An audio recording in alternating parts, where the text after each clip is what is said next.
Trey Burke was the nation's top basketball player in college basketball, but is he the best point guard in the draft? To answer that question, we rely on the services of this gentleman, Mr. Seth Davis. Seth, who are the top 5 for you in terms of the point guard position? And really, you've got an extra one, right? Well, you asked me for 5, and I gave you 6 because it's a guy that I couldn't leave out. It's all right. Certainly, We'll Trey Burke would absolutely be in the top 5. I think he's the best point guard in the draft. I think Trey Burke has big-time star potential, not only because of his ability. Remember, he's a young guy as a sophomore in college, but I think the style of NBA right now, everything is about ball screens. The scoring point guard in the Chris Paul mold is highly coveted in the league. I think he's going to flourish. And then my other top 5 point guards, Shane Larkin out of Miami, Michael Carter-Williams over Syracuse, who a lot of people have rated as the top point guard in the draft. I'm not quite as high on him as some other guys. I'm not convinced of his ability to score, but certainly the talents are there. Pierre Jackson from Baylor, who frankly did not look very good at the Combine, and Isaiah Cannon at Murray State. And the 5A is Nate Walters from South Dakota State. Nate the Great, the jackrabbit from Brookings, South Dakota, who's from Minnesota, played at South Dakota State. I think he looked big to me out there, Ray.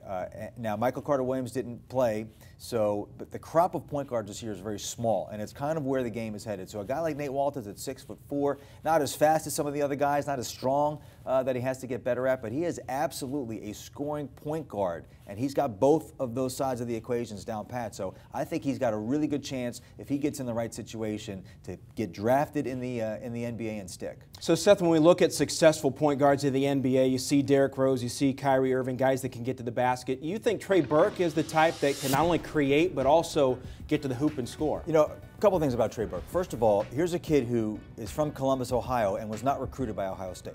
Did not get a scholarship offer from Ohio State. So that tells you where he was coming out of high school. Now, Michigan is no slouch, but he was not pegged to be a potential National Player of the Year after just his second year. So he is a guy who has shown that he can develop. He's got a work ethic. He's got a chip on his shoulder. I sat down with him at the Combine. He said to me, I love when people tell me I can't do something. So I like his attitude. I like his maturity. I like his charisma. And I love his game. I mean, I think a lot of basketball fans assume that it is harder to get your shot off in the NBA than in college, when really the opposite is true. In the NBA, the game is officiated much more tightly. You basically can't put your hands on a guy with the basketball. It's more of an up-and-down, free-flowing game. He's playing with better players, so the defenses aren't going to converge on him the way he did in college. It would help if he got into an up-tempo system. He's not a physically big guy, but he's strong enough. He's going to get better.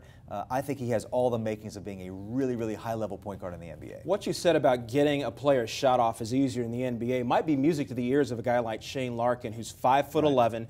Any concern? We know he's got great athletic bloodlines with his dad, a baseball Hall of Famer, but do GMs are concerned a little bit about his length and ability to match up with some of the physical guards in the NBA? He's small. Again, this is a very physically small crop of point guards. You look at a guy like Kemba Walker, who's had a lot of success with the Bobcats. Is Shane Larkin as good as Kemba? I wouldn't think so, but I think he's certainly worthy of being selected in the first round. I think he shot a good percentage in college. I'm not totally convinced he'll be able to do that in the NBA, but you mentioned the bloodlines, and I think that's a real asset with Shane Larkin. I said a lot of times during the college basketball season, he plays point guard like his dad played shortstop. There's an anticipation there and a basketball IQ there about how to play the position that's innate.